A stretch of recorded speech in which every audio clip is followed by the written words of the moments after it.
Sonia 24/7 care foundation और central state legal service authority की तरफ से आप सभी का स्वागत करती हूँ। आप सभी को यह जानकर अच्छा लगेगा कि आज ह्यूमन राइट्स डे है। A right delay is a right defined. Wish you very very happy human rights day. इस शुभ अवसर पर 24/7 केयर फाउंडेशन और central state legal service authority आप सबके लिए यह वेबिनार लेकर आया है। और अब मैं इंट्रोड्यूस करना चाहूंगी श्री विनीश फोगाट जी को। Sir is LAC central DALSA Rouse Avenue district central complex. And thank you so much Vinish Fogart sir for coming in this platform. And mic over to Shri Vinish Fogart sir. Thank you so much ma'am for this wonderful opportunity. और मैं यहाँ पे आपके समक्ष I think सारे senior citizens हैं यहाँ पे, और इस एनजीओ में एक कार्यक्रम करने का हमने ये जो बहुत अच्छा इनिशिएटिव लिया है। तो मैं जैसे कि आज ह्यूमन राइट्स डे है, तो हम कॉन्स्टिट्यूशन जो कि हमारा संविधान है, हम उसके ऊपर एक कार्यक्रम, एक तरीके से एक वेबिनार करना चाह रहे हैं, जिसमें हम बताएंगे अपने, जो डिस्कस करेंगे अपनी हमारी जो जो फंडामेंटल राइट्स है, फंडामेंटल ड्यूटीज है, और बेसिकली संविधान और प्रिएम्बल को। तो हम स्टार्ट करते हैं इस चीज को। कॉन्स्टिट्यूशन का मतलब क्या है? कॉन्स्टिट्यूशन एक तरीके से आप देख लीजिए क्या क्या आता है। Special legal entity, relationship between organs of state, fundamental law, ये सब हमारे कॉन्स्टिट्यूशन के अंदर आते हैं। अब जो हमारा संविधान जब बना था, वो बना था कॉन्स्टिट्यूंट असेंबली में, जो कि कैबिनेट मिशन प्लान था 1946 का। फर्स्ट मीटिंग जो हुई थी वो दिसंबर 9 1946 को हुई थी। Rajendra Prasad was elected as the permanent chairman of the assembly.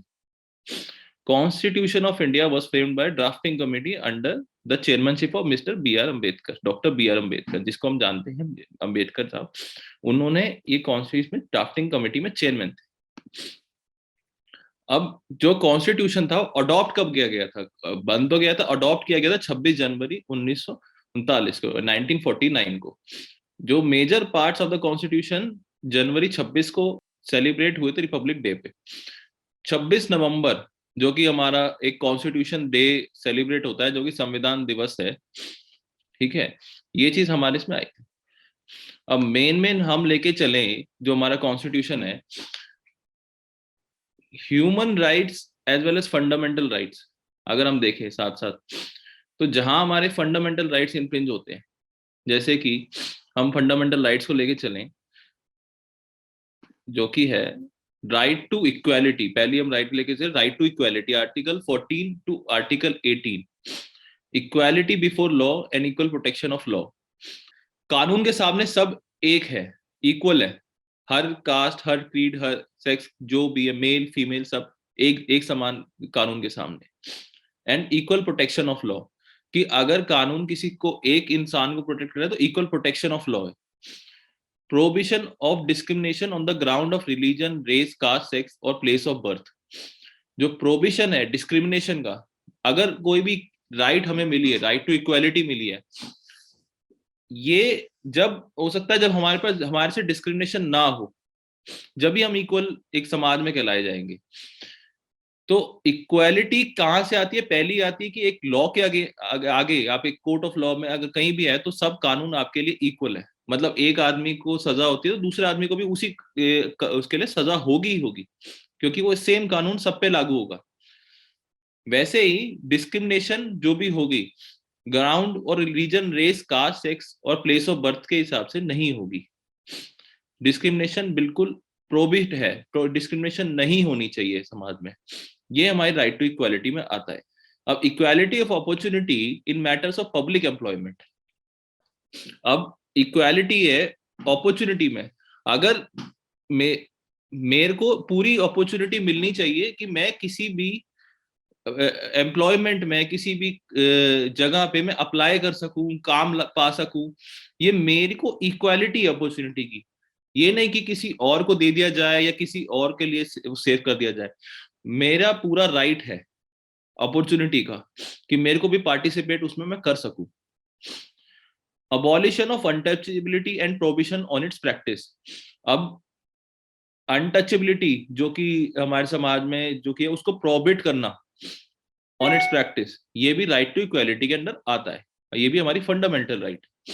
Abolition of titles except military and academic, कोई भी टाइटल जो कि मिलिट्री और एकेडमिक से उसको अबॉलिश करना। अब राइट टू इक्वालिटी हमने बात करी, राइट टू इक्वालिटी कहाँ स्टैंड करती है, वैसे ही अब आती है राइट टू फ्रीडम, जो कि सेकंड फंडामेंटल राइट हम लेके चलते हैं कि राइट टू फ्रीडम, हमें जो कहते हैं कि हमें फ्रीडम है किसी भी जगह जाने का, आने का, मूव करने का, वो राइट टू फ्रीडम के अंदर आता है। हमें अपना एक्सप्रेस करने का, वो सब राइट टू फ्रीडम के अंदर आता है। ये सारी हमारी फंडामेंटल राइट जो कि हमें जाननी चाहिए, ये बहुत जरूरी है। इसी के अंदर सबसे पहली जो आती है वो है स्पीच और expression, right to freedom of speech and expression. हम कोई भी बात अपनी व्यक्त कर सकते हैं और बोल सकते हैं, स्पीच एंड एक्सप्रेस कर सकते हैं, ये हमारी सबसे पहला राइट टू फ्रीडम है। सेकंड, असेंबली का, हम कहीं भी खड़े होके या कहीं भी अपने इसमें एक असेंबली, 4-5 लोग भी खड़े हो सकते हैं, ये हमारा राइट टू फ्रीडम है। एसोसिएशन का, हम कोई भी एसोसिएशन किसी के साथ भी कर सकते हैं या कहीं पे भी हम किसी के साथ भी एसोसिएट हो सकते हैं। मूवमेंट का, मूवमेंट मतलब कहीं भी जाने का, आने का, ये हमारा राइट टू फ्रीडम है। और राइट टू रेजिडेंस का, कि हम कहीं भी इंडिया में घर ले सकते हैं या रिजाइड कर सकते हैं, अपना घर बना सकते हैं, ले सकते हैं, खरीद सकते हैं, ये हमारा रेसिडेंस का राइट है। और तब आता है राइट टू प्रोफेशन का, कि हम जहां पे भी कहीं भी कोई भी प्रोफेशन अपना सकते हैं, हम कोई भी वकील, डॉक्टर वगैरह बन सकते हैं, हाँ, लेकिन उसके पढ़ लिख के जो हमारी एक बेसिक हुआ है, ये नहीं कि हम ऐसे ही बन जाए, हमें उसमें पूरा पढ़ाई लिखाई जो उसकी होती है वो हम प्रोफेशन को अपना सकते हैं, कोई भी काम कर सकते हैं जो हमारा जो हमारे एक तो हम उसके अंदर क्राइटेरिया के अंदर फिट बैठते हैं, तो हम उस काम को कर सकते हैं। अब आर्टिकल 20 में आता है protection in respect of conviction of offences. Article 20 ये भी प्रोटेक्शन है, एक तरीके प्रोटेक्शन में आता है कि कोई भी आदमी किसी भी ऑफेंस को लेके, कोई भी कानून में, जैसे कि अगर हम लेके चले कोई अगर no person shall be convicted of any offence except in violation of law and force at time of the commission of the act, कि कोई भी आदमी उस कन्विक्ट नहीं होता जब तक उसने वो लॉ ऑफ फोर्स को वायलेट नहीं करा है। The commission of act changes an offence nor be subject to penalty greater than that, और कोई भी पेनल्टी उससे ऊपर नहीं लगी जो कानून में लिखा हुआ है, उससे ऊपर सजा नहीं दी जाएगी। अगर कानून में लिखा है कि इसको 10 साल की सजा है ये कानून तोड़ने पे, तो उसको 10 साल की ही सजा दी जाएगी, ये नहीं कि उसको फांसी दे दी जाएगी, नहीं, उसको जो कानून में लिखा है वही करा जाएगा। और एक जुर्म के लिए उसको बार बार प्रोसिक्यूट नहीं करा जाएगा और पनिश करा जाएगा, कि अगर उसने एक बार मर्डर किया है या एक बार कोई चोरी डकैती करी है तो उसको बार बार प्रोसिक्यूट नहीं करा जाएगा, बार बार कोर्ट ऑफ लॉ में उसको लेके नहीं आया जाएगा, बार बार उसको पनिशमेंट नहीं मिलेगी, उसको एक बार पनिशमेंट मिल चुकी है, बस उसी ऑफेंस की, सेम ऑफेंस की, वो उसी में खत्म हो जाएगी। No person offence shall be compelled to be a witness against himself. और कन्फेशन सबसे बड़ी बात होती है कि कोई किसी को भी कोई कंपल्शन नहीं है कि उसको अपने अगेंस्ट कोई भी कन्फेशन देना पड़े, कि मैं अगर मेरे को पुलिस ने अरेस्ट कर लिया तो मैं बिल्कुल भी कंपेल्ड नहीं हूं कि मैं बिल्कुल बोलूं कि हाँ मैंने ये जुर्म करा है, बिल्कुल नहीं है कि मैं कंपेल करे पुलिस, आप पुलिस करे या कोर्ट करे, कोई नहीं, आपका पे बिल्कुल फ्री है, आप राइट जो हमारे इसमें कॉन्स्टिट्यूशन में बिल्कुल फ्री हो आप, बिल्कुल आप अपना कन्फेशन ना करने के लिए, आप अपने खिलाफ विटनेस ना बन सकते हो, बिल्कुल भी आप बिल्कुल मना कर सकते हो। अब आता है protection of life and personal liberty, article 21। अब इसके अंदर क्या क्या आता है कि प्रोटेक्शन ऑफ लाइफ, जो कि ये सारी चीजें राइट टू फ्रीडम में आती है पहली बार। तो राइट टू फ्रीडम के अंदर ये protection of life and personal liberty, जो कि बहुत जरूरी होता है, कि अगर हम बेसिक चीज चलें कि no person shall be deprived of his life और पर्सनल लिबर्टी, किसी को भी एक तरीके से समझ लीजिए राइट टू लिव, जीने का अधिकार है, ये वो प्रोटेक्शन है उसके लिए, उसकी पर्सनल लिबर्टी के लिए, except according to procedure established by law. मतलब अगर कोई ऐसा चीज होती है जैसे कि या जैसे कोई जुर्म करा उसने, तो वो अलग चीज आ जाती है कि उसको protection of life confers on any person, confers right to live with dignity. Right to live with dignity, ये आपका बेसिक फंडामेंटल राइट है कि आप डिग्निटी से रह सके कहीं भी, नॉट मेर एनिमल एग्जिस्टेंस, मतलब एक अच्छी तरीके से रहना इंसानों की तरह आपका बिल्कुल राइट है। एक honourable Supreme Court has read several rights in article 21 to make life worth more meaningful and worth living. अब राइट टू लाइफ के अंदर बहुत चीज आती है कि मतलब राइट टू लाइफ कैसे, सिर्फ जीना सांस लेना राइट टू लाइफ नहीं हो सकता, एक मीनिंगफुल लाइफ जीना, वर्थ लिविंग। तो सुप्रीम कोर्ट ने आर्टिकल 21 में काफी चीज बोली कि वर्थ मोर मीनिंगफुल होना चाहिए और वर्थ लिविंग होनी चाहिए लाइफ, वो राइट टू लाइफ के अंदर आता है कि क्या जैसी आप जिंदगी जी रहे हो वो राइट टू लाइफ के अंदर आती है। Right not to be subjected to bonded labour and to be rehabilitated after release. Bonded labour नहीं होना चाहिए कि अगर एक बॉन्डेड लेबर हो तो क्या वो राइट टू लाइफ के अंदर आएगा? एक बॉन्डेड लेबर बिल्कुल भी राइट टू लाइफ के अंदर नहीं आएगा, जिस तरीके से जी रहे हैं वो बिल्कुल भी उसके अंदर नहीं आता। राइट टू लाइवलीहुड, मेरे को अपना बिल्कुल राइट है कि मैं कमा सकूं, अपना जीवन पाल सकूं, मेरा बिल्कुल राइट होना चाहिए, मुझे कोई रोके ना उस चीज को लेके मैं अपने आप एक अच्छा जीवन व्यतीत करने के लिए, एक पैसा कमाने के लिए कर सकूं। राइट टू डिसेंट एनवायरनमेंट, ये सारी चीजें राइट टू लाइफ के अंडर आती है कि क्या चीज आती है कि हमारी जो राइट है जीने का अधिकार, कि उसके अंदर क्या क्या चीजें आती है कि हम एक डिसेंट, एक अच्छी तरीके से जिंदगी व्यतीत कर सके। तो एक अच्छा एनवायरनमेंट भी बहुत जरूरी है कि अच्छा एनवायरनमेंट नहीं होगा तो वो भी राइट टू लाइफ के, जैसे कि दिल्ली में इतना पॉल्यूशन होता जा रहा है और सुप्रीम कोर्ट में ये पिटीशन चलती है, तो ये भी एक राइट, एक एनवायरनमेंट नहीं है डिसेंट, इतना जो आपको हार्म कर रहा है ये भी डिसेंट एनवायरनमेंट नहीं है, ये भी राइट टू लाइफ के अंदर आपको इन्फ्रिज कर रहा है। इसलिए सुप्रीम कोर्ट में केस चल रहा है कि ये भी आपके लिए जीने के लिए वो नहीं है ना, कि एक जैसा इतना पॉल्यूशन होके आपको एक डिसेंट लाइफ तो नहीं जी पाओगे इस चीज से। And right to good health, ये भी राइट टू लाइफ के अंदर आता है। अगर आपका स्वस्थ अच्छा होगा जब भी आप एक डिसेंट जिंदगी जी पाओगे, ये सबसे पहली चीज है कि राइट टू गुड हेल्थ। अब गुड हेल्थ के साथ साथ इसमें आता है right to food, right to water, right to education, medical care, shelter, ये सारी चीज राइट्स हमारी राइट टू लाइफ के अंदर आएगा। फूड, वाटर, एजुकेशन, जब ये सारी चीजें, अगर ये हमारी बेसिक नेसेसिटीज है कि पानी, जल, अच्छा खाना, अच्छा एजुकेशन, अच्छी मेडिकल केयर, शेल्टर, ये सब राइट टू लाइफ, एक डिग्निटी लाइफ के अंदर आता है जो कि हमारे इसमें होना चाहिए। Prisoner right to have necessity of life, अब प्रिजनर हो गए इसका मतलब ये नहीं है कि आपकी राइट्स ही चली गई है, उनकी भी नेसेसिटीज पूरी होगी। कि प्रिजनर है तो उसका मतलब ये नहीं है कि उनको, अगर वो जेल में है तो उनको कोई डिसेंट लाइफ नहीं दी जाएगी, उनको भी सारी नेसेसिटीज दी जाएगी। खाना, जो उनका बेसिक नेसेसिटीज है उनको वहां दिया जाएगा, उनको जानवरों की तरह रखा नहीं जा सकता, उनको एक बेसिक ह्यूमन बीइंग की तरह ही ट्रीट करा जाएगा। Right to speedy fair and open trial, ये भी एक डिसेंट लाइफ के अंदर आता है कि कोई भी ट्रायल है आपके ऊपर वो जल्दी चले, फेयर हो और ओपन हो।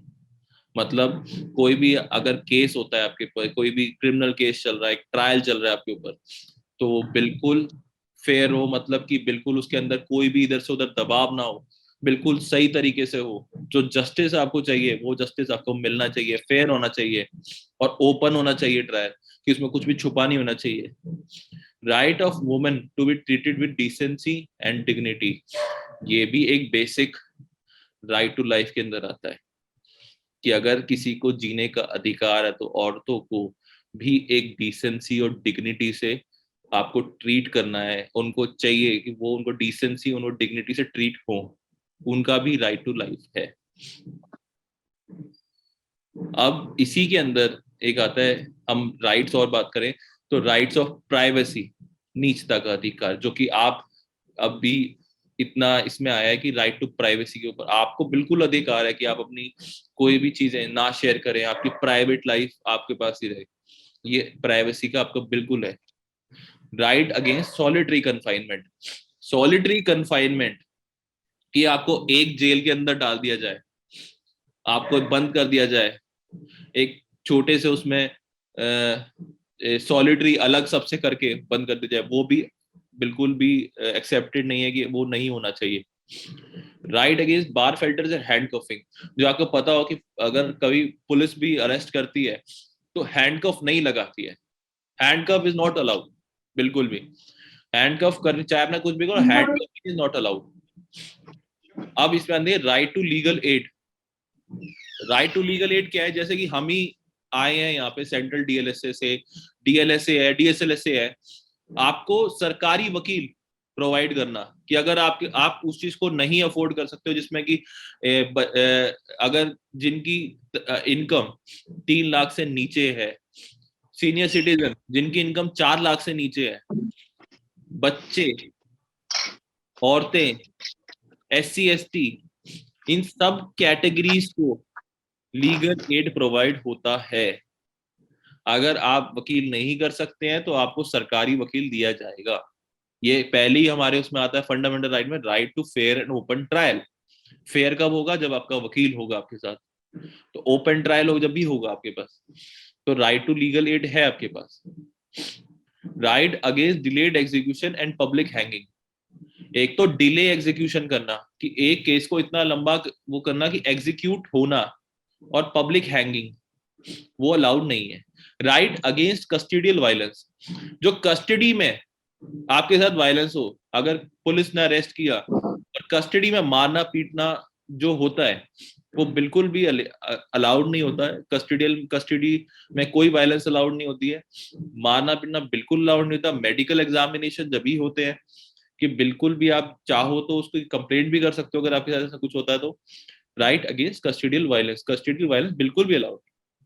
Right to social justice and economic empowerment, क्या होना चाहिए? सोशल जस्टिस होना चाहिए, इकोनॉमिक एम्पावरमेंट, मतलब सबको इकोनॉमिकली सब स्ट्रांग हो, ये राइट है उनका। और सोशल जस्टिस, जहां हम सोशली, सोशल में क्या आता है, सारे जितने भी हम लोग अलग अलग कास्ट की, सेक्स, इसमें जितने भी आते हैं, हम बिल्कुल सोशली एक जस्टिस मिलना चाहिए, कि ये नहीं कि हमारे साथ कुछ गलत हो socially. And right to freedom from noise pollution, अगर कोई नॉइज पोल्यूशन हो रहा है उससे फ्रीडम बहुत जरूरी है। Right to freedom from noise pollution, कि अगर आप कहीं रह रहे हो और आपको उससे नॉइज पोल्यूशन हो रहा है या वैसे हो रहा है तो आप बिल्कुल फ्रीडम उसमें। राइट टू रेपुटेशन, कि आपको रेपुटेशन मिलनी चाहिए, ऐसे आपके साथ गलत व्यवहार नहीं होना चाहिए। राइट ऑफ इंफॉर्मेशन, कि आपको भी अधिकार है, जैसे कि आपने सुना ही RTI एक एक्ट बनाया गया है कि आपको इन्फॉर्मेशन बिल्कुल मिलनी चाहिए। सरकारी विभागों में अगर आपको लगता है, आप RTI फाइल कर सकते हो, आप उसमें से इंफॉर्मेशन निकाल सकते हो। राइट ऑफ हेयरिंग, अगर कोई, अगर आपको किसी भी केस में कहीं में लिख दिया जाए, अगर आपके ऊपर कोई जुर्म का अक्यूज करा जाए तो आपके पास बिल्कुल राइट है, आपका हेयरिंग होना चाहिए। आपको अपना पक्ष रखने का बिल्कुल आजादी है, आपके पास राइट है, आप कोर्ट में जा सको, कोर्ट में अपना पक्ष रख सको। Right of appeal from judgment of conviction, अगर आपके ऊपर कन्विक्शन हो भी जाती है, समझ लीजिए किसी केस में आप कन्विक्ट हो जाते हो, तो आपके पास बिल्कुल राइट है कि आप उस कन्विक्शन के अगेंस्ट ऊपरी अदालत में जा सको, अपील कर सको, ये आपके पास बिल्कुल राइट है। अब protection against arrest and detention in certain cases, article 22 जो कि राइट फ्रेंड के। अब कुछ केसेस में प्रोटेक्शन दी गई है डिटेंशन के लिए, जैसे कि जो भी आदमी है who is arrested shall be detained in custody without being informed as soon as may be of the ground of suspicion, not shall be denied to right to counsel and defend। मतलब किसी भी आदमी को detain करना custody में बिना inform करे कि तुम्हारा जुर्म क्या है, बिल्कुल भी नहीं। जुर्म बताना पड़ेगा, ग्राउंड्स बताने पड़ेंगे, उसके बाद राइट है वकील करने का, कंसल्ट करने का, अपने फैमिली मेंबर्स को बताने का। और सेकंड इस चीज में आती है, every person who is arrested and detained in custody shall be produced before the nearest magistrate within a period 24 hours। अगर किसी ने भी, पुलिस ने आपको अरेस्ट करा 24 घंटे के भीतर, आपको कोर्ट के अंदर उनको मजिस्ट्रेट के सामने पेश करना ही करना होगा। ये कोई एग्जेम्पशन नहीं है किसी भी चीज के लिए कि आप उनको नहीं पेश करोगे। विद इन 24 आवर्स उनको कोर्ट में पेश करना ही करना है उनको, तभी वो उसकी कस्टडी ले सकती है। अगर उसको इन्वेस्टिगेट करना है तो जब वो मांग सकती है, या फिर वो जेसी में भेजा जाएगा, जुडिशियल कस्टडी में भेजा जाएगा, जेल में भेजा जाएगा। थर्ड राइट, हम राइट टू फ्रीडम तक हमने कवर कर लिया। अब right to against exploitation, third right. अब एक्सप्लॉइटेशन जो कि हम समाज में समझ सकते हैं कि बहुत ज्यादा होती है अगर एक्सप्लॉइट करना चाहिए। Prohibition of trafficking in human beings and force labour, मतलब आप देखोगे कि बेगिंग कितनी ज्यादा है। बेगिंग, बच्चों को उठा लेना, ह्यूमन ट्रैफिकिंग, जबरदस्ती किसी से भीख मंगवाना, ये भी राइट हमारे एक्सप्लॉइटेशन। और ये फंडामेंटल राइट इंफ्रिज करता है, राइट अगेंस्ट एक्सप्लॉइटेशन, कि हमारा जो अधिकार है वो इन चीजों से प्रोहिबिट करना, हमें बिल्कुल भी ये चीज नहीं होनी चाहिए। ह्यूमन बींग्स को फोर्स लेबर नहीं होना चाहिए, चाइल्ड लेबर बिल्कुल नहीं होना चाहिए। जैसे कि prohibition of employment of children factories, अब फैक्ट्री में बच्चों को काम पे लगा देना, ये बिल्कुल प्रोहिबिट है। पहली बात, चाइल्ड लेबर 14 ईयर्स वैसे ही प्रोहिबिट है।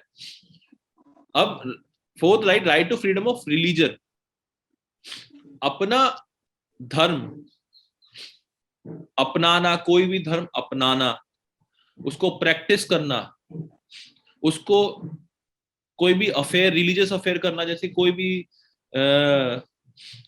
पूजा है, कुछ भी है, नमाज पढ़ना, चर्च जाना, ये बिल्कुल आपके पास राइट है। आप अपने धर्म को बिल्कुल प्रैक्टिस कर सकते हो। पहला आता है freedom of conscience and free profession, कि आप बिल्कुल प्रैक्टिस कर सकते हो, कॉन्शियंस है आपकी, और प्रैक्टिस करके propagation of religion. Freedom to manage religious affair, article 26। तो आपने रिलीजियस अफेयर जो भी होते हैं आप उसको बिल्कुल मैनेज कर सकते हो, कर सकते हो। Freedom of payment of taxes for promotion of any religion, अब इसमें टैक्सेस से भी आपको पेमेंट फ्रीडम है for promotion of any religion. Religion का कोई भी जो भी क्या कहते हैं, किसी भी धर्म का कुछ भी करने का, उसका वो बिल्कुल पेमेंट ऑफ टैक्सेस से आजादी है इसमें। Freedom of attending religious instruction और worship in central education institution, सर्ट अब एजुकेशन इंस्टीट्यूशन जितने भी है उसमें अटेंडिंग रिलीजियस कोई भी इंस्ट्रक्शन या वर्शिप बिल्कुल फ्रीडम है आपको करने की। Cultural and educational rights, protection of language, script and culture of minorities, अपनी भाषा, लिपि, कल्चर को प्रोटेक्ट करके रखना, ये बिल्कुल अधिकार है, संविधान में राइट है आपका। कल्चरल एंड एजुकेशन राइट के अंदर article 29, right of minorities to establish and administer educational institution, minorities के पास एक इंस्टीट्यूशन बनाना, एजुकेशन इंस्टीट्यूशन बनाना और एडमिनिस्टर करने का बिल्कुल राइट है। राइट टू कॉन्स्टिट्यूशनल रेमेडीज, ये सबसे एक इंपॉर्टेंट चीज है कि हमने इतने फंडामेंटल राइट्स तो पढ़ लिए, अब इसमें से कुछ ना हो तो आप कहाँ जाओगे, क्या करोगे? अगर ऐसा होता है कि आपके फंडामेंटल राइट इन्फ्रिंज होती है, आपके फंडामेंटल राइट को कोई नहीं मानता, आपके साथ कुछ भी ऐसा होता है, इक्वालिटी नहीं होती है, फ्रीडम नहीं होता है, या आप जितने भी राइट सीखे हैं उसको नहीं दिया जाता, कि अरेस्ट कर लिया जाता है, 24 आवर्स में नहीं पेश करा जाता, या कुछ भी इसमें आता है, तो 6th फंडामेंटल राइट हमारी जो आती है वो राइट टू कॉन्स्टिट्यूशनल रेमेडी, जो कि बहुत सबसे इंपॉर्टेंट है इन सारी राइट्स में, कि आप जाओगे कहाँ पे? आपको तो इतने सारे राइट्स दे दिए, बट आप जाओगे क्या? नहीं करेंगे तो आपको नहीं अपना धर्म अपनाने दिया गया, या आपने कोई धर्म का कानून किया वो नहीं करने दिया, आपको राइट टू लाइफ नहीं हो रहा, तो आप जाओगे कहाँ पे? आपको एक बेसिक लाइफ नहीं मिल पाती तो क्या क्या करोगे? तो 6th है राइट टू कॉन्स्टिट्यूशनल रेमेडी, कि कॉन्स्टिट्यूशनल रेमेडीज में आप बिल्कुल जा सकते हो, वो है आर्टिकल 32। आर्टिकल 32 में आप सुप्रीम कोर्ट में जा सकते हो, जिसके अंदर आता है right to move the Supreme Court for the enforcement of fundamental rights, कि आपकी फंडामेंटल राइट्स मानी जाए, उसके लिए आपको सुप्रीम कोर्ट जा सकते हो, जिसमें आपको 4 रेट बताते हैं, writ of habeas corpus, mandamus, prohibition, certiorari and quo warranto, सब आर्टिकल 32 के अंदर आते हैं। अब doctor B R Ambedkar ji, उन्होंने कहा था, if I was asked to name any particular article, मैं अगर कहूं कि मेरा सबसे इंपॉर्टेंट या मेरा कोई पर्टिकुलर आर्टिकल मैं बोलूं जो कि बहुत इंपॉर्टेंट है, then article without which constitution would be nullity. Constitution मतलब कुछ है ही नहीं उसके अंदर। I could not refer to any of the article except this one, that is Article 32. It is the very soul of the Constitution. ये आत्मा है पूरे Constitution की, 32, Article 32, क्योंकि यही Constitution की आत्मा है, दिल है। Article 32 में कैसे right to move the Supreme Court by appropriate proceeding for the enforcement of the right conferred by this part is guaranteed. Supreme Court के पास right to move to Supreme Court, आपके पास बिल्कुल राइट है, आप article 32 में supreme court जा सकते हो for appropriate proceedings for enforcement of this right. The Supreme Court shall have power to issue directions of orders of writs including writs in the nature of habeas corpus, mandamus, prohibition, quo warranto and certiorari, whichever may be appropriate for the enforcement of any of the rights। मतलब इन चारों Ritz में से जो भी appropriate है आपके situation पे, वही रिट आप फाइल कर सकते हो, एनफोर्समेंट कर सकते हो। Without prejudice of the power conferred to the Supreme Court by clause 1 and 2, Parliament may by law empower any other court to exercise with the local limits of its jurisdiction all or any powers except the Supreme Court under clause 2. The right guaranteed by this article shall not be suspended except as otherwise provided for the Constitution. इसमें से कोई भी जो right है guaranteed by the article, वो कभी suspend नहीं होती except otherwise provided by the constitution. अगर कॉन्स्टिट्यूशन में कुछ लिखा है कि उस टाइम पे पर्टिकुलर सिचुएशन में सस्पेंड हो सकती है तो सस्पेंड हो सकती है, वरना सस्पेंड नहीं होगी। अब हम बात करें फंडामेंटल राइट्स, तो हमने बहुत सारी डिस्कस कर ली कि हमारे पास राइट है, सारी राइट्स है, right to equal opportunity, right free to freedom, right to, सारी राइट्स है हमारे पास। बट हमारे पास फंडामेंटल, हमारी ड्यूटी क्या है? हमारे अधिकार तो हमें समझ आ गए, पर हमारा कर्तव्य, अधिकार चाहिए कर्तव्य नहीं चाहिए। तो फंडामेंटल ड्यूटीज जो कि है, पहले fundamental duties were not a part of the original constitution, पहले था नहीं संविधान में, were originally 10 in number, but in 2000 पहले 10 थी, but in 2002 the 86th amendment it increased to a number to 11. Only one article, that is article 51A, is there in part of Indian constitution that is fundamental duties. तो कौन कौन सी हमारी fundamental duties? Uphold sovereignty, unity and integrity of India. Constitution में हम sovereignty रखे, unity रखे और integrity रखे। Promote harmony and brotherhood, ये हमारी fundamental duty है कि हम कोई ऐसी चीज ना करें जिससे कि समाज में कोई भी ऐसी चीज हो जिससे हार्मनी और ब्रदरहुड, जो भी हमारे अंदर एक प्यार है, एक इक्वालिटी, एक भाईचारा है, वो हर्ट हो या खराब हो। Protect and improve natural environment, कोई भी नेचुरल एनवायरनमेंट है जैसे कि पेड़ पौधे, हमारी कर्तव्य कि हम इनको जबरदस्ती ना काटे, ना इस एनवायरनमेंट को हार्म करे, पेड़ को बचा के रखना, सेव ट्रीज, ये हमारी फंडामेंटल ड्यूटी है कि हम इसको बचाएं। Safeguard public property and observe violence, public property को जो कि खराब कर दिए जाते हैं, जो कि डिस्ट्रॉय करे जाते हैं बच्चों के द्वारा, कुछ भी लिखना या करना और कोई भी वायलेंस करना उधर, तो ये बिल्कुल भी हमें नहीं करना चाहिए। हमारी फंडामेंटल ड्यूटी है कि हम इससे बचें और ना करें। अब प्रोवाइड अपॉर्चुनिटीज फॉर एजुकेशन, हर किसी को अपॉर्चुनिटी प्रोवाइड करना एजुकेशन का, ये हमारा एक फंडामेंटल ड्यूटी है। Cherish the ideals of freedom struggle, जो भी हमारे फ्रीडम स्ट्रगल में हमारे आइडल्स है उनको चेरिश करना, उनको इज्जत करना, उनको याद करना, उनको एक इज्जत देना हमारे कंट्री में, वो हमारा फर्ज है, फंडामेंटल ड्यूटी है। Defend the country and render national service, अगर मिलिट्री में जाना है, कोई भी कंट्री को, अपनी कंट्री को बचाना, नेशनल सर्विस करना, कोई ऐसी बात होती है युद्ध में, अगर ऐसा कुछ होता है, अपनी आर्मी में जाना, ये हमारी फंडामेंटल ड्यूटी है। प्रिजर्व रिच हेरिटेज और कॉम्पोजिट कल्चर, अपने रिच हेरिटेज को बचा के रखना, जो भी हमारे इसमें इतना हेरिटेज बिल्डिंग्स है उनको बचा के रखना। Develop scientific temper humanism and strive for excellence, अपने आप को एक्सीलेंट करना, एक साइंटिफिक टेम्पर बनाना, ह्यूमैनिटी, ये हमारा सबसे बड़ी चीज आती। अब फंडामेंटल ड्यूटीज की हम लोग बात करें, पहली चीज हमने जैसे बात करी अपने इंडियन फ्लैग को बचाना, इंडियन फ्लैग की रिस्पेक्ट करना, ये हमारी फंडामेंटल ड्यूटी आती है। और जो नेशनल स्ट्रगल जो हुआ है उस to gain independence, one should cherish them, every citizen must admire and appreciate the noble idea to cherish them, ये हमारी फर्ज है, फंडामेंटल ड्यूटी में आता है। One should respect the country, ये हमने सारी चीज हम बता चुके हैं फंडामेंटल ड्यूटीज में।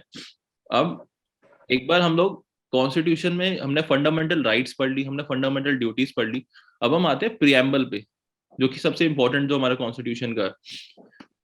तो preamble, Indians today are governed by two ideologies. Their political ideals set in the freedom of preamble of the constitution affirms a life of liberty, equality and fraternity. अब प्रियम्बल के अंदर क्या आता है, मैं preamble आपके लिए पढ़ देता हूँ। We the people of India having solemnly resolved to constitute India into a sovereign, socialist, secular, democratic republic and to secure to all its citizens justice, liberty, equality and fraternity. ये चार चीज है जो हमारे प्रियम्बल में आती है। Justice में क्या आता है, social, economical and political. Liberty of thought, expression, belief, faith and worship. Justice में क्या आ गया, सोशल, इकोनॉमिक है, पॉलिटिकल है, ये जस्टिस हमारे इसमें होना चाहिए। Liberty of thought, expression, belief, faith and worship, कि हम अपना एक्सप्रेस, लिबर्टी है हमारे पास, एक्सप्रेस कर सके, बिलीव कर सके, फेथ कर सके, वर्शिप कर सके। इक्वालिटी, समानता, equality of status and of opportunity and to promote among them all, हम इक्वालिटी ऑफ स्टेटस होना चाहिए।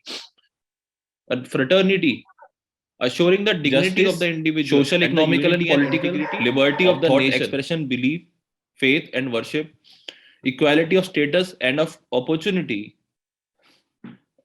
and to promote among them all, equal of status, fraternity, assuring the dignity of the individual and the unity of integrity of the nation। ये हमारा preamble है जो कि सबको याद होना चाहिए। Justice, liberty, equality and opportunity to secure all of its citizen, ये सबको मिलना चाहिए, ये प्रियम्बल का पार्ट। अब मोस्टली हमने सारी चीजें कवर कर ली, fundamental rights, fundamental duties.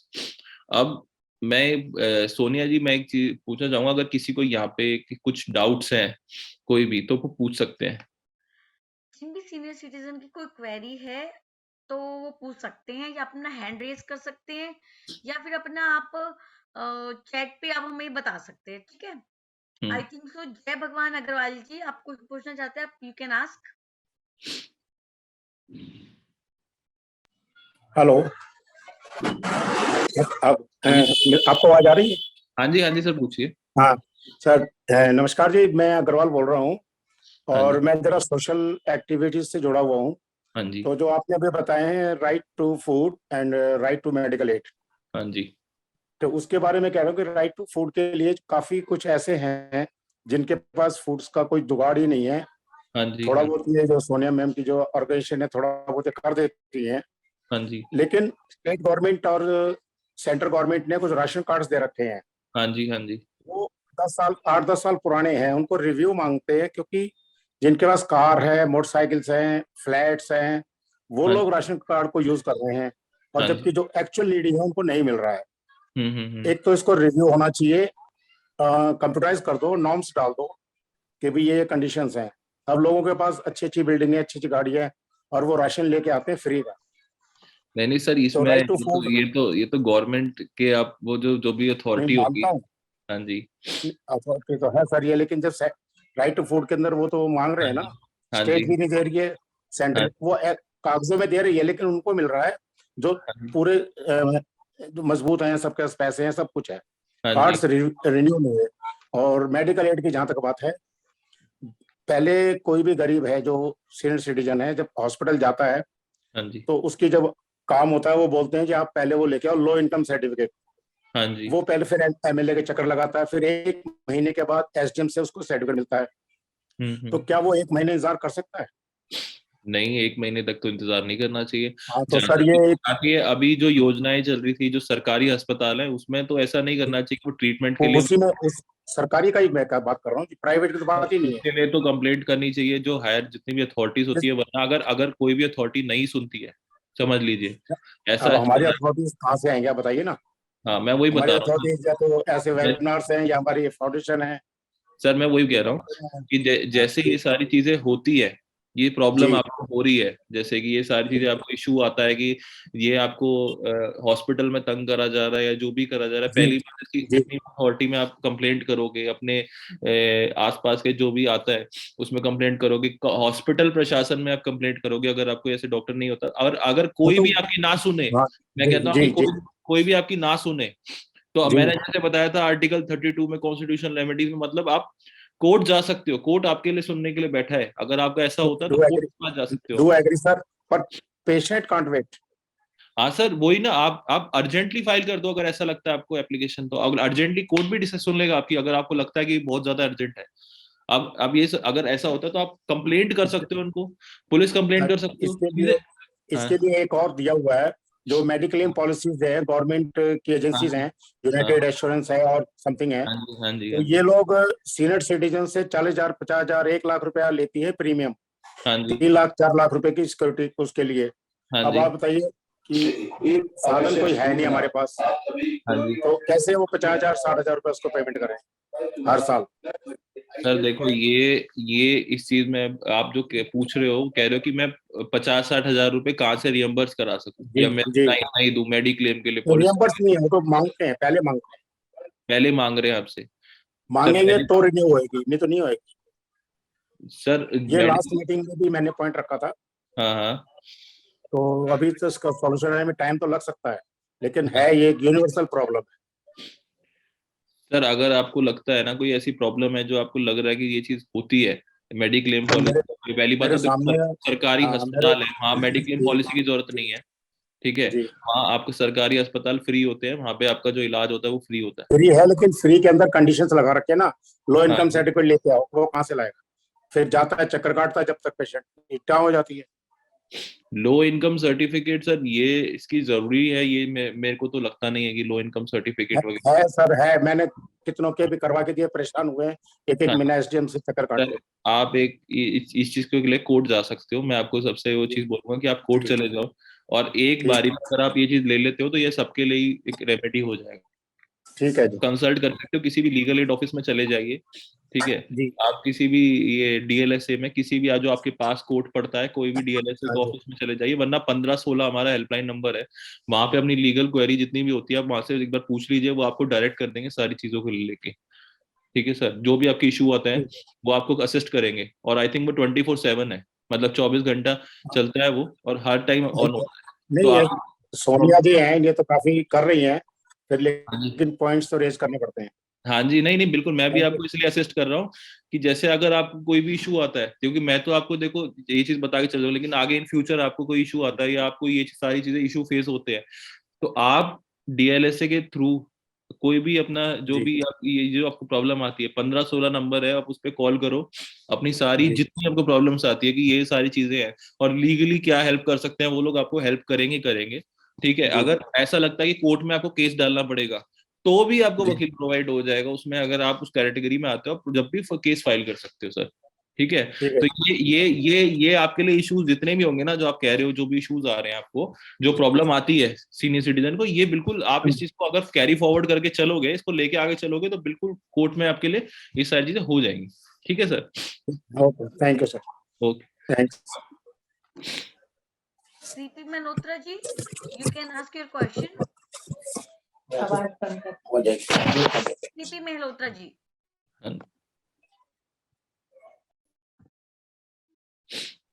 Hello, मेरी आवाज आ रही है? बिल्कुल। हाँ जी, हाँ जी, बोलिए बोलिए। मैं सर ये पूछना चाहता हूँ, अगर कोई लीगल हेल्प लेना चाहता है हाँ तो जी क्या उसका प्रोसीजर है और किससे मिले? सर, अगर आपको लीगल हेल्प चाहिए तो प्रोसीजर मैं आपको बता देता हूँ, जैसे कि कोई भी पहला नंबर अगर आप डायल कर सकते हैं, 1516 कर सकते हैं, अगर आपको अर्जेंसी है तो आप पंद्रह हाँ सोलह जी। फोन कर लीजिए, आपको वो लीगल लीगली हेल्प कर देंगे, या कहीं भी आपको अगर केस फाइल करना है वो आपको उधर डायरेक्ट कर देंगे, या आप उनके ऑफिस में भी जा सकते हो, 15-16 किसी भी उसमें चले जा सकते हो। जैसे अगर आपको कोर्ट में केस आपका चल रहा है तो आप कोर्ट से भी जा सकते हो, वहां पे भी ऑफिस, हर कोर्ट, हर डिस्ट्रिक्ट कोर्ट में हमारा ऑफिस होता है डीएलएसए का, ठीक है। डीएलएसए का डीएलएफ से क्या कह रहे हो? डिस्ट्रिक्ट लीगल सर्विस अथॉरिटी का एक ऑफिस होता है सर, हर अच्छा, कोर्ट में। डिस्ट्रिक्ट लीगल सर्विस, हाँ जी। ठीक है। यहाँ तो जाना पड़ेगा डिस्ट्रिक्ट लीगल अथॉरिटी में? हाँ, आप वहां चले जाओ, वरना 15-16 नंबर फोन कर लो, आपको वहां जी, से गाइड हो जाओगे, वो आपको गाइड कर देंगे सारी चीजें। वरना हर एक अथॉरिटी में हमारा फोन होता है। आपको समझ लीजिए कोई साकेत कोर्ट में केस चल रहा है, या आपको कोई केस डालना है जो साकेत कोर्ट में है, तो आप साकेत कोर्ट भी जा सकते हो, या आपके घर के पास कोई साकेत कोर्ट पड़ता है वहां चला सकते हो, करकड़दुमा कोर्ट जा सकते हो। हर कोर्ट में डीएलएसए का ऑफिस है, और एक डिस्ट्रिक्ट, एक सेंट्रल ऑफिस भी है सर। तो आप कहीं भी जा सकते हो। सबसे पहले इजीएस्ट आपके लिए वे रहेगा, 15-16 नंबर पे फोन करिए, आपको वो सारी चीज, आप अपनी क्वेरी बता सकते हो, आपको कोई प्रॉब्लम आ रही है आप उनको डायरेक्ट फोन कर सकते हो, वो आपको हर चीज में रिगार्ड करेंगे, हर चीज में आपको गाइड कर देंगे। Thank you sir, thank you, thank you. Praveen Kumar ji, Praveen Kumar Gupta ji. Sir मैं ये कह रहा था, जो आप आर्टिकल 32 बता रहे थे अभी, हाँ जी, हाँ जी, हाँ जी। वो आम आदमी को तो नहीं पता इसके बारे में, 32 हाँ क्या सर, बिल्कुल क्या नहीं है। पता और सर, जब तो दूसरा, हम आम आदमियों से जुड़ रहे हैं बता रहे नहीं हैं ये तो आपको। खैर आदमी हमारे सीनियर सिटीजन 20 लोग ही हैं, हाँ लेकिन जी, आम आदमी को नहीं पता। सुप्रीम कोर्ट में आदमी जो हाँ है जी। जाना चाहिए, लेकिन आदमी तो डिस्ट्रिक्ट कोर्ट में भी जाए तो उसको कुछ पता ही नहीं क्या होता है क्या नहीं नहीं, होता। बिल्कुल सर, बिल्कुल सही कह रहे हैं। ये तो बहुत बड़ी प्रॉब्लम है कि मतलब अवेयरनेस नहीं है। डिस्ट्रिक्ट कोर्ट में भी अगर कोई जाता है तो उसको कुछ पता ही नहीं क्या है, क्या किससे मिलना है, क्या करना है। हाँ जी सर, हाँ जी, ये तो है। दूसरा, अगर पीआईएल भी अगर किसी ने फाइल करनी है तो उसके लिए फिर क्या करना पड़ता है सर? सर देखो, पीआईएल भी आप फाइल करते हो, ठीक है, आप समझ लीजिए हाई कोर्ट में फाइल करते हो, अब आप नहीं, आप एक लॉयर ढूंढोगे या आप खुद भी फाइल कर सकते हो, ऐसी कोई प्रॉब्लम नहीं आती है। लेकिन आप नहीं, आप करना चाहते हो, मेरे बेटर अब अपॉर्चुनिटी ये रहेगी कि आप जैसे हाई कोर्ट में भी लीगल सर्विस है, आपको हाई कोर्ट में भी सरकारी वकील मिल सकता है। हम्म। आप हाई कोर्ट में भी जाएंगे, वहां पे भी ऑफिस होता है, अगर कहीं भी जाएंगे। और जो आप लीगल, जैसे आप पीआईएल फाइल करना चाहते हैं, जैसे पब्लिक इंटरेस्ट लिटिगेशन जो कि कहा जाता है, वो आप इस चीज को देखेंगे, जो भी आप लेके जा रहे हो, मुद्दा लेके जा रहे हो कोर्ट के सामने, वो पब्लिक इंटरेस्ट में है। आपका खुद का सेल्फ इंटरेस्ट तो नहीं है ना उस चीज में, कि आपको दिक्कत हो रही है बाकी किसी को नहीं हो रही है, हम्म। सिर्फ आप एक तरीके से, अगर आपको भी हो रही है और वो पब्लिक इंटरेस्ट भी है, वो आपके साथ साथ किसी और को भी हो सकती है वो प्रॉब्लम, आपको जैसे समझ लीजिए पॉल्यूशन है, वो आपके साथ साथ सबको प्रॉब्लम हो सकती है। तो आप जा सकते हो, पीआईएल फाइल कर सकते हो बिल्कुल कोर्ट में जाके, वो आपका राइट है, आपका बिल्कुल राइट है कोर्ट में फाइल करने का, आप जाओ। और अगर आपको प्रॉब्लम आती है, मैं बताया 15-16 कर सकते हो आप नंबर, अगर आपको कोर्ट में फाइल करना है, हाई कोर्ट में जाना है, हाई कोर्ट में, हर कोर्ट में डीएलएसए, और दिल्ली है, जैसे हाई कोर्ट में Delhi high court legal service committee है, सुप्रीम कोर्ट में एससीएलसी है, supreme court legal service committee है, हर जगह वकील प्रोवाइड हो जाता है सर, सरकारी, कहीं से भी आप उनको बताओगे, वो आपका केस भी फाइल करेंगे आपके रिगार्ड पे। आप उस कैटेगरी में अगर आते हो जिसमें आपको लीगल एड मिलनी ही चाहिए, वो आपको बिल्कुल केस में मिलेगा। अब जैसे लिबर्टी ऑफ वॉइस हाँ पॉल्यूशन है तो उसमें हमारे थोड़ा दूर पे एक वो है मस्जिद, सुबह 5 बजे वहाँ वो अजान स्टार्ट हो जाती है हाँ जी, डेली। हाँ जी, अब आप कुछ कर सकते नहीं, इतना शोर होता है, सुबह सुबह भी शाम को भी शोर होता है। हाँ जी, हाँ जी, सर्दियों में तो आपको पता है शोर और आता है, ज्यादा आता है। हाँ जी ये भी एक बड़ी प्रॉब्लम है सर। आप हिंदुस्तान ये, में। अगर आपको हिंदुस्तान इसको लिए कोई लीगली चलना है, आप में, डालना चाहते हो, तो मैं आपको सजेस्ट करूंगा, आप एक बार 15-16 पे फोन कर लीजिए, या फिर किसी वहां पे अपने आसपास जो कि किसी भी डिस्ट्रिक्ट कोर्ट के लीगल सर्विस के उसमें चले जाइए, तो वो आपको सीधा सीधा गाइड कर देंगे सारी चीजों में, कैसे लीगली आपको आगे बढ़ना है, आपको वकील भी प्रोवाइड उसी हिसाब से करवा देंगे। दूसरा सर एक चीज बताइए, जैसे पुलिस पकड़ लेती है, मतलब हाँ कोई जी, किसी ने कंप्लेंट कर दी, फोन कर दिया, पुलिस पकड़ के ले गई पुलिस स्टेशन में, हाँ वो जी, मारती है और जो है अपना एफआईआर दर्ज करती है, बिठा के रखती है शाम तक, तो हाँ जी। उसके लिए क्या करना चाहिए कि भी देखो, तुम वो क्यों हो गया मारा? इलीगल इलीगल डिटेंशन, इलीगल हाँ। डिटेंशन हो गया ना सर आपको। यस। आपको मैंने क्या बोला, अगर आपको किसी पुलिस पकड़ती है तो विद इन हाँ। 24 आवर्स आप उसको मजिस्ट्रेट के सामने पेश करना चाहिए। लेकिन आपको डिटेन कर लिया, कोर्ट के सामने नहीं पेश किया गया, तो हाँ। सबसे बेस्ट, देखो, जैसे इसमें ही है कि आपके पास राइट है लीगल लीगल एड का या लॉयर का। सबसे पहली हम्म। चीज, अगर आपको किसी ने अरेस्ट किया है तो आपको पहले बताना पड़ेगा आपको क्या क्या चार्ज है क्या नहीं है। अगर वो नहीं करती है तो आप कोर्ट जा सकते हो सीधा सीधा, ठीक है, डायरेक्ट कोर्ट जा सकते हो। अगर ऐसे कोई भी और फैमिली मेंबर भी आपके बिहाफ पे जा सकता है। अगर ऐसा कुछ होता है, समझ लीजिए पुलिस ने आपको बिठा लिया, इलीगल डिटेन कर लिया, 1-2 दिन तक आगे कोई एफआईआर नहीं कटी, कुछ नहीं हुआ और आपको डिटेन कर रखा है, तो आप रिट में जा सकते हो हाई कोर्ट में। तो कोई भी आप उसमें ऐसी कभी कोई इशू आता है, जैसे कि भाई आपको प्रॉब्लम आती है किसी भी, देखो हर केस का कुछ ना कुछ डिफरेंट हो सकता है, जिसमें कि आपको कंसल्ट करना है लॉयर और आपको लॉयर नहीं मिलता, तो इसलिए डीएलएसए है। आपकी फैमिली में से भी कोई डीएलएसए को कंसल्ट कर सकता है। अगर कोई किसी को अरेस्ट कर दिया जाए, खुद फैमिली से भी कंसल्ट कर सकता है डीएलएसए में। जो हमारे 1516 हेल्पलाइन नंबर है ना, उस पर आप फोन करके सारी चीजें पूछ सकते हो। जो भी चीज होगी ना वहां पे, मतलब छोटी छोटी बात आप फोन करके उनसे बात कर सकते हो कि ऐसा ऐसा हुआ है, क्या करना चाहिए। वो आपको बिल्कुल उस चीज में ना हेल्प करेंगे, बिल्कुल आपके साथ खड़े रहेंगे। ठीक है सर? हाँ जी, ठीक है सर, थैंक यू। हाँ जी, थैंक यू। एक मेरा क्वेश्चन है। हाँ जी, हाँ जी, हेलो हाँ जी, हेलो, बोलिए सर, बोलिए सर, आ रही है आवाज।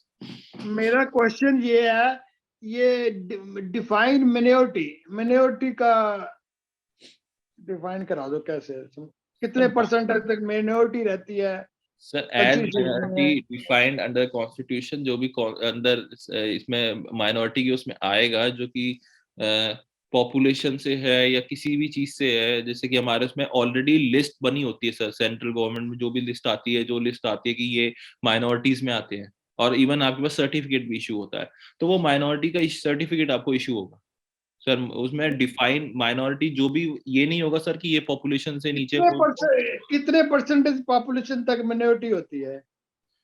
मान लो अगर कोई 50% तक आबादी है किसी स्टेट में, सर देखो, उसको भी मिनोरिटी कहते हैं?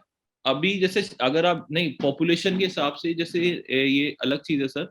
इसमें जैसे कि कौन सी कास्ट चल रही है, जैसे कि कास्टिज्म था, तो शेड्यूल कास्ट में उनको वो दे रखा है कि ये इस कास्ट से बिलोंग करते हैं।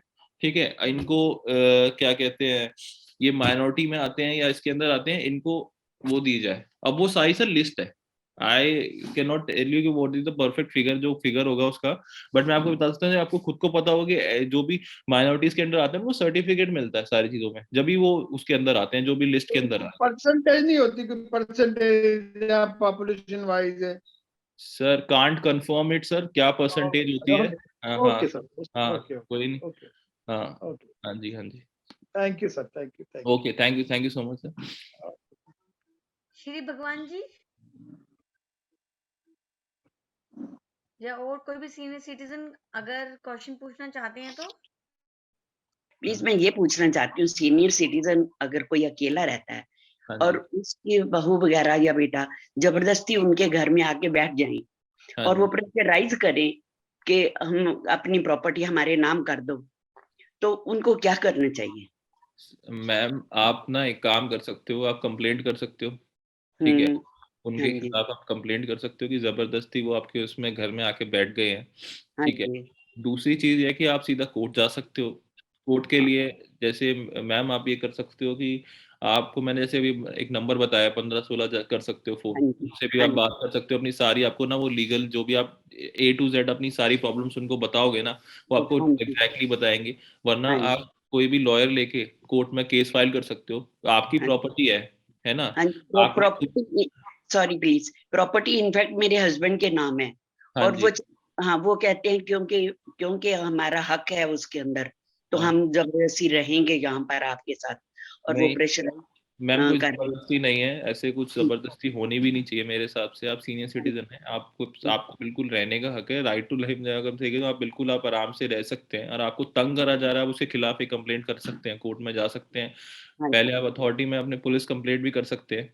ठीक हाँ है, जी, मैं आपको सजेस्ट करूंगा आप पुलिस कंप्लेंट भी कर सकते हैं, और उसके इससे पहले आप 15 एक ना डीएलएसए से एक बार 1516 पे फोन कर लीजिए, तो ना हाँ जी, आपको वो डायरेक्ट भी कर देंगे किस तरीके से कंप्लेंट करनी चाहिए, क्या चीजें करनी चाहिए, तो वो आपके बिल्कुल स्टेप बाय स्टेप आपके साथ जुड़ सकते हैं।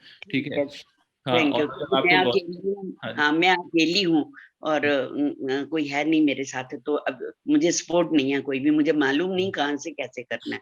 मैम आप जहाँ ये एक तो 1516 से फोन कर सकते हो। ठीक है, ठीक वहां है से सर। आपको लॉयर वो बात करेंगे ना, तो वो आपको सारी चीजें में रिगार्ड कर देंगे, सब बता देंगे कि कैसे कैसे। अगर आपको लगता है कि आप कंप्लेंट भी लिख के नहीं दे सकते हो, हाँ तो जी, मेरे हिसाब से वो आपको लॉयर भी प्रोवाइड करवाएंगे। हाँ, ठीक है, नहीं तो वो आपकी लिखने कंप्लेंट लिख के भी देगा। हाँ, ठीक है, लिखने में तो है, पर क्या लिखना चाहिए, कैसे हाँ लिखना नहीं, चाहिए? वो आपको गाइड कर देंगे ना। अगर वो नहीं भी गाइड करते हैं मैडम, तो आपको लॉयर प्रोवाइड करेंगे, मुझे केस डालना है, तो वो आपको ठीक। कंप्लेंट्स भी लिख के देगा, तो वो कोई ठीक। प्रॉब्लम नहीं होगी आपको मैम। हर जगह ठीक। पे वो ऐसा होता है कि डीएलएस से उससे अपॉइंट कर दे। अच्छा, ठीक है, हाँ, ठीक आप जा सकते हो। मैं आपको आप जिस भी एरिया में रहते होगे, आसपास कोई डिस्ट्रिक्ट कोर्ट हो, वहां जा सकते हो, या फिर आप 1516 पे कॉल कर लो। सबसे बढ़िया 1516 पे कॉल कर लो, आपको गाइड कर देंगे, इधर चले जाओ, उधर चले जाओ, तो आप बात कर लो। और ठीक है। आप बिल्कुल रह सकते हो, आपका राइट है, आपके कोई आपको तंग नहीं कर सकता, आपकी जब तक मर्जी है कोई आपके साथ रह सकता है, आपकी मर्जी नहीं है, आप बिल्कुल उस चीज के लिए कर सकते हो मैडम। ठीक है, I think you should take legal action अगर आपको प्रॉब्लम हो रही है। नहीं, वो ये भी डराते हैं कि हमारे पास बहुत से लॉयर्स हैं, हम उनसे भाई कंसल्ट करेंगे और आपको जबरदस्ती देनी पड़ेगी हमें, तो मैम ऐसा कुछ नहीं है लॉयर से डराना। आप समझ लो, आप सरकारी वकील ले लो, आपको फ्री लीगल एड मिलेगा। वैसे भी आप वुमेन को फ्री लीगल एड मिलता है, आप वुमेन भी हैं तो आपको फ्री लीगल एड मिलेगा मैम। तो आप वहां से चले, आपको लॉयर मिल जाएगा, आपको पूरा गाइड करेगा, और डरने की जरूरत ही नहीं है मैम। ऐसा कुछ नहीं होता, लॉयर्स है तो ये कोर्ट तो बिल्कुल फेयर प्रोसीडिंग्स में चलेगा ना। आपको बिल्कुल वो प्रॉब्लम नहीं होगी। आप कंसल्ट कर सकते हो, कोई दिक्कत हो आप सोनिया मैम से वो भी बोल सकते हो। वैसे तो आप डीएलएस से है, अगर कोई ने हमसे बोला कोई प्रॉब्लम हो तो आप मेरे से भी बात कर सकते हो, ऐसी कोई दिक्कत वाली बात नहीं। ठीक है बेटे, ठीक है, थैंक यू बेटा, thank you, God bless you, thank you. और कोई सीनियर सिटीजन अपना क्वेश्चन पूछना चाहते हैं? थैंक यू जी, थैंक यू, शुक्रिया। थैंक यू बेटे, thank you thank you. So much ma'am, नमस्कार बेटे। बहुत अच्छा लगा मुझे आके। हमें भी बहुत अच्छा लगा आपके साथ बात करके। Thank you. विशेष फोकट का भी बहुत बहुत शुक्रिया आने का, थैंक यू। सोनिया जी का thank you. Okay, thank you so much. सबसे पहले तो जय भगवान जी कि आपने 24/7 केयर फाउंडेशन जो आप सभी की हेल्प के लिए हमेशा तत्पर है, और हमारा यही प्रयास है कि आप सभी सीनियर सिटीजन के लिए हम कुछ हेल्प कर पाए। थैंक यू बेटा, थैंक यू बेटा। And thank you so much Vinish Phogat sir for the informative session. और आपने हमारे सीनियर सिटीजन को उनके राइट्स के बारे में बताया और उनके आधे से ज्यादा डाउट्स क्लियर किए। For the thank you so much for informative given session. Thank you so much Vinish Phogat sir, thank you DALSA, thank you Rahul Lamba sir, and thank you so much senior citizen attending for the webinar also. Thank you so much Sonia ma'am, thank you so much everyone. Thank you everyone, बहुत अच्छा session रहा, बहुत informative तो रहा ही है। मैं समझता हूँ कि जो क्वेश्चंस पूछे गए वो बहुत अच्छे क्वेश्चंस पूछे गए। आई थिंक अच्छा है अगर मैं आपकी कुछ हेल्प कर सकूँ या कुछ क्लियर कर सकूँ। और बाकी अगर कोई प्रॉब्लम हो कभी तो मैम है, हम है। थैंक ये मैं एक चीज पूछना चाह रहा था, साइबर क्राइम का इशू को कैसे हम रिजॉल्व करवा सकते हैं? सर साइबर क्राइम के लिए साइबर वो होते हैं थाने, तो बेसिकली डिपार्टमेंट्स बन रखे हैं। वहाँ फाइल कर दिया ऑलरेडी डीसीपी के थ्रू, तो एक आईओ भी अपॉइंट हो गया, तो उसके बाद फर्दर क्या वही सब कुछ करेगा? एक्चुअली क्या है, हाँ जी, वो इसको ऐसे ही क्लोज कर देते हैं, क्या तो करना आप कोर्ट जा सकते हैं सर, आप कोर्ट चली जाइए। आपको मैं गाइड दूंगा कि आप ये नंबर से यूज कर लीजिए, या फिर आप जो भी आपके जो पड़ता होगा ना इस एरिया में, आपके एरिया में थाना जहाँ पे पड़ता होगा उस कोर्ट में आप एक बार चली जाइए। वहाँ पे डीएलएसए का ऑफिस होगा, तो वहां से आप लॉयर अपॉइंट करा लीजिए, या कुछ आपको लगता है वहां से एक बार लीगल एडवाइस, तो वहां से आप फ्रंट डेस्क में भी जाएंगे, वहाँ पे फ्री लीगल एडवाइस होती है हमेशा। डीएलएसए वाले साइबर क्राइम के अगेंस्ट जाएंगे, उनके पास जाएंगे? बिल्कुल सर, आप जो क्राइम है, अगर आप जाओगे बात करोगे अपनी क्वेरी सारी चीजें बताओगे ना उनको, देखो हम तो यहाँ पे शायद आपकी क्वेरी 2 मिनट 5 मिनट वक्त सुनते हैं, आप आराम से पूरी उनकी क्वेरीज अपनी सारे डॉक्यूमेंट्स जो हैं, जो कंप्लेंट्स हैं वो लेके जाओ, तो वो भी आपको बता देंगे सारी चीजें, केस डाल सकते हैं साइबर क्राइम में। आप नहीं, आप जो डॉक्यूमेंट्स नहीं होगा सर, वो जो डॉक्यूमेंट जो भी हो आपके पास, कुछ भी हो आप उधर लेके चले जाओ। ठीक है, या तो अपने जो कोर्ट में आपका जो थाना पड़ता होगा ना सर, जो थाना उस कोर्ट में पड़ता होगा उसमें चले जाओ कोर्ट में, और वहां पे जाके ना डीएलएसए के ऑफिस में चले जाओ। वहां पे फ्रंट डेस्क में हमेशा कोई ना कोई लॉयर होता है, तो वहां पे जाके आप अपनी सारी प्रॉब्लम हो गए वहां से, अगर कोई केस बनता है तो सर वो आपको लॉयर प्रोवाइड कर देंगे इस चीज के लिए। ठीक है, थैंक यू। हाँ बिल्कुल। Okay, thank you so Okay. much. Yeah, okay. Thank you so much, sir. And Right. Thank you, Bye-bye. Manish ji. Thank you.